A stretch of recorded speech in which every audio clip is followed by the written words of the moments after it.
వెళ్ళిపోము. నీ అవసరం ఇక్కడ లేదు.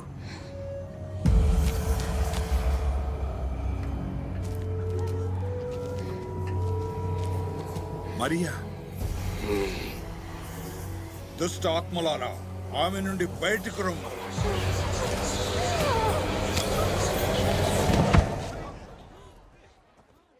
ఆమె చనిపోయినది.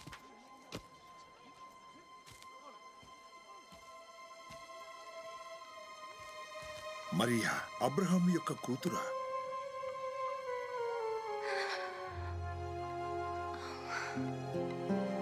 ఆమె బాగుగా ఉన్నది. ధన్యవాదములు. ఇది ఎలా జరిగిన? ఇది ఒక అద్భుతం.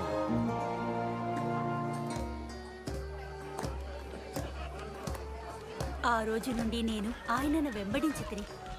దేవుడు దేని వలన సంతోషించునో నేను అదే చేయుదును.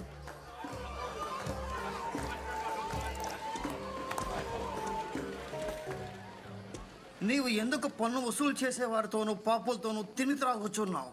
ఆరోగ్యవంతుల కొరకు వైద్యుడు అవసరం లేదు, రోగగ్రస్తులకు వైద్యుడు కావలను. నేను మంచివారిని పిలుచుటకు రాలేదు, పాపుల కొరకు.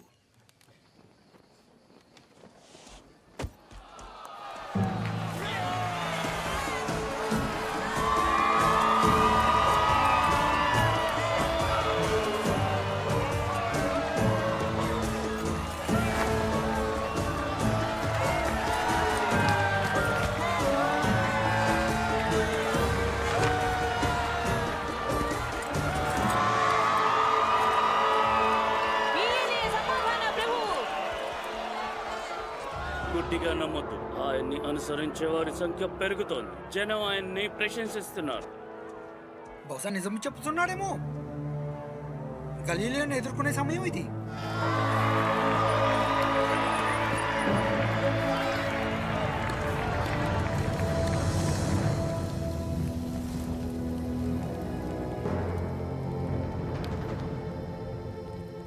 మీరు బందిపుడు దొంగ మీదకు వచ్చినట్టు కత్తులతోనూ గుదిలతోనూ వచ్చిదిరా.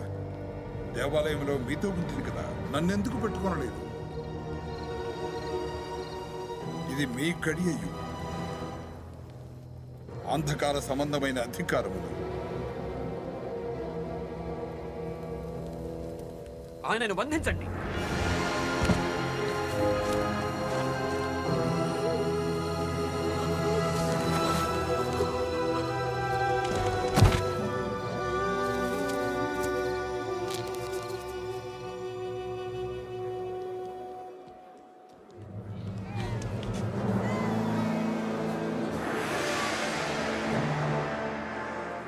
నీకు ఇక్కడ ఏమి కావాలి?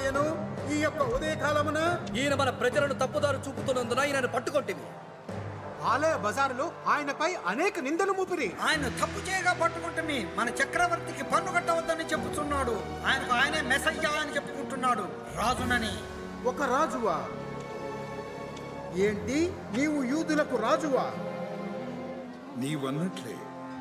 మాకు చక్రవర్తియే కానీ రాజు లేడు. మాకు శాసనం ఉంది. మా శాసనం ప్రకారం అతడు చావవలసిందే. ఆయన దేవుని కుమారునని వాదిస్తున్నాడు. అతను ఏ తప్పు చేయలేదు. అతన్ని వదలండి, ఆయన మెస్సయ్యా. నీవు ఇతని విడుదల చేసినచో కైసరకు స్నేహితుడు కావు. అతన్ని తీసుకొనండి, చంపండి, సిలువ వేయండి.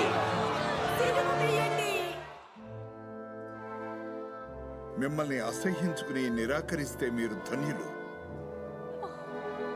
మీరు అనండి, మీరు దుష్టులని. నా వల్ల ఇది జరిగినప్పుడు సంతోషించండి. మీ కొరకు స్వర్గములో బహుమానం ఉన్నది. వారి పితరులు ప్రవక్తలకు అదే విధముగా చేసింది. మీ శత్రువులను ప్రేమించుడి, మిమ్మును ద్వేషించు వారికి మేలు చేయుడి, మిమ్మును శపించు వారిని దీవించుడి, మిమ్మును బాధించు వారి కొరకు ప్రార్థన చేయుడి. నిన్ను ఒక చెంప మీద కొట్టు వారి వైపునకు రెండవ చెంపను కూడా త్రిప్పుము. నీ పైబట్ట ఎత్తుకుని పోవు వానిని నీ అంగీని కూడా ఎత్తుకుని పోకుండా అడ్డగింపకు. నిన్నడుగు ప్రతి వానికిని ఇమ్ము. నీ సొత్తు ఎత్తుకుని పోవు అని యొద్ద మరల అడగవద్దు. మీకెలాగు చేయవలనని మీరు కోరుదురో అలాగు మీరును వారికి చేయుడి. నీవు చేసే అద్భుత క్రియలలో మాకు ఒకటి చూపు. ఆయన ఇతరులను రక్షించారు, ఇక తనను తాను కాపాడుకోనివ్వండి. తండ్రి, వారిని క్షమించండి. వారికి తెలియదు వారు ఏమి చేయుచున్నారు.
ఈ రాయి తొలగింపబడి ఉన్నది.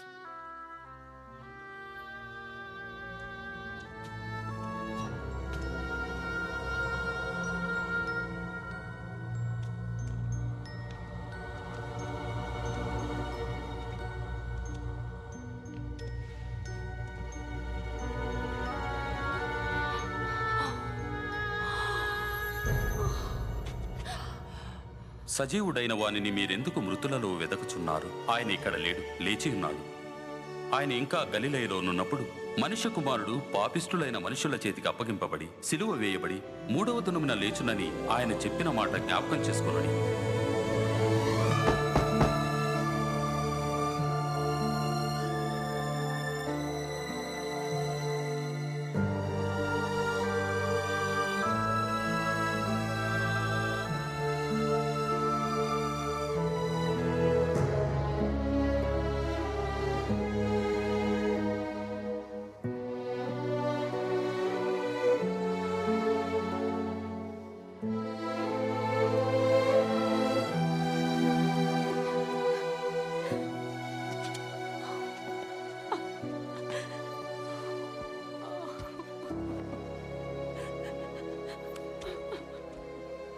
అమ్మా, ఎందుకు ఏడ్చుచున్నావు? దేని కొరకు చూచుచున్నావు? వారు నా ప్రభువును తీసుకుని పోయిరి.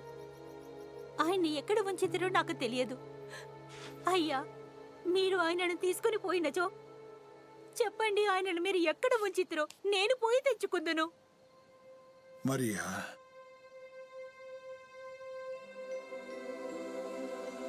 బోధకుడా, నన్ను పట్టుకునవద్దు. నేను ఇంకను నా తండ్రి వద్దకు వెళ్ళలేదు. మీరు జీవించి ఉన్నారా ప్రభు? పోయిన సహోదరులకు ఈ వార్త తెలియజేయము. దేవుని యొక్క ఆత్మ నాపై ఉన్నది.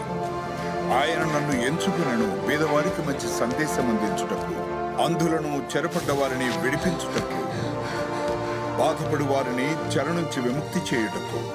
సమయము ఆసన్నమైనది మరియు దేవుడు ప్రజలను రక్షించును. నేను ప్రభువుని చూసింది, నేను మెస్సయ్యను చూశాను.